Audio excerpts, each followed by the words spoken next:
Atlus prayed for its success at Kanza. My grandmother was the strongest witch as far as I knew. The devs are actually satanic. The game is a demon summoning program. The pastor told her to take it away from me. For about as long as Atlus has had its presence in the West, there have been rumors about it having a lot of ties to the occult. It never helped that in the West, their first big title, Revelations Persona, was being localized smack dab in the middle of the Satanic Panic. Their concern with the Revelations subtitle was completely justified. With such direct biblical implications in addition to all the demons being featured in the game, it all made a lot of sense. As of yesterday, Aya Nishitani of Digital Devil Story fame unceremoniously revealed on Twitter that he directly prayed for SMT's success at his grandmother's grave, who he claims was the strongest witch. He had shared that apparently before he had even entered elementary school, she had taught him what he calls odd fortune telling, and proclaimed that he himself had an aptitude for witchcraft. To emphasize how intense of a position this is, even his mother, at the age of 5, recommended that he cut ties with his grandmother. This is a pretty clear sign that his mother was very uncomfortable with this and very concerned for her child. For a mother to try to drive this kind of wedge between a child and their grandparent, it's more than safe to assume that this came from a place of fear. True fear. Now, as a long-time fan of Atlus, occult symbolism and references can be seen even before you take the game out of the box. It's truly easy to get used to seeing depictions of Lucifer, Baphomet, and Beelzebub.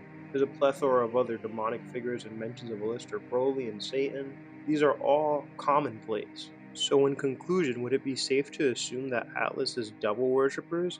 That they glorify the underworld and the teachings of the dark arts? The parallels between devil summoning and Solomon's ring? All of these things must be cluing us into Atlus's religious proclivities and their alignment, so to speak, right? Well, no. Not at all if you ask me. When going back to Nishitani-san's post, these stories most certainly do tie to the occult, but nothing about what he mentions in any of these is innately satanic in any way. You see, the occult is more of a blanket term for mysticism. The occult could kind of be anything. A lot of what we see here is more with holistic healing, like crushing snails to make aspirin and tarot card reading. He also alludes to there being a dark side to these traditions by saying some aspects of it are good, and some not so good, which definitely has an eerie connotation attached to it.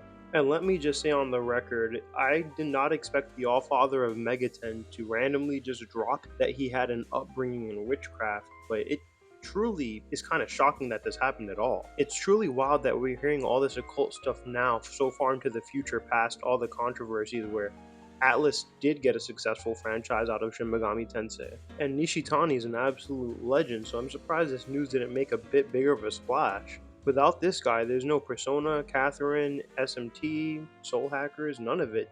It's all just not a thing. I found the discussion worth touching on because even apart from the Satanic Panic stuff that I talked about earlier, a large group of fans today have had some curiosity towards, whether or not Atlus is down with that 33 Club Pack or the Pyramid Eye crew. And I, as some random guy online, just want to emphasize that I believe they are not in any way devil worshippers.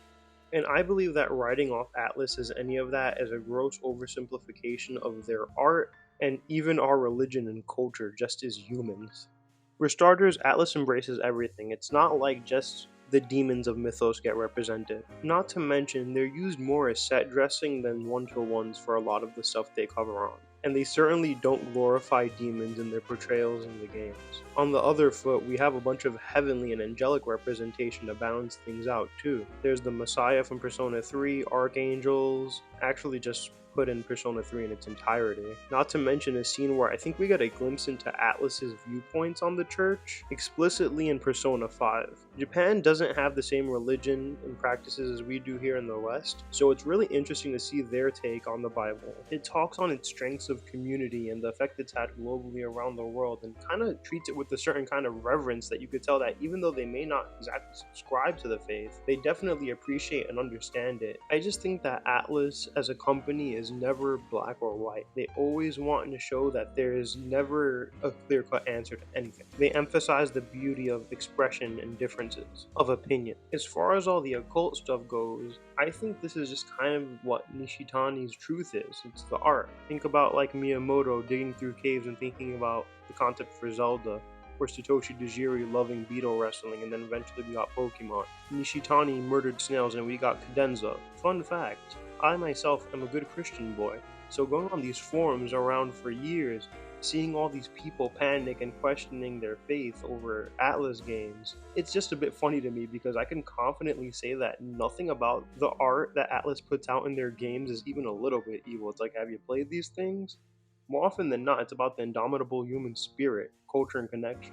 Atlus wants you to embrace getting your ideals challenged. They don't shy away from any topic with mixed results. And Atlus more often than not refuses to tell you whether you're right or wrong. There's a very deliberate ambiguity and mystique to it all, and I'm sure Nishitani would agree that that's part of the intent. Out of his own mouth, he mentions that others may call his practices witchcraft for not really having an exact term to label his practices. I should also emphasize that English is probably not my dude's first language, so it's very much possible some of this may be lost in translation.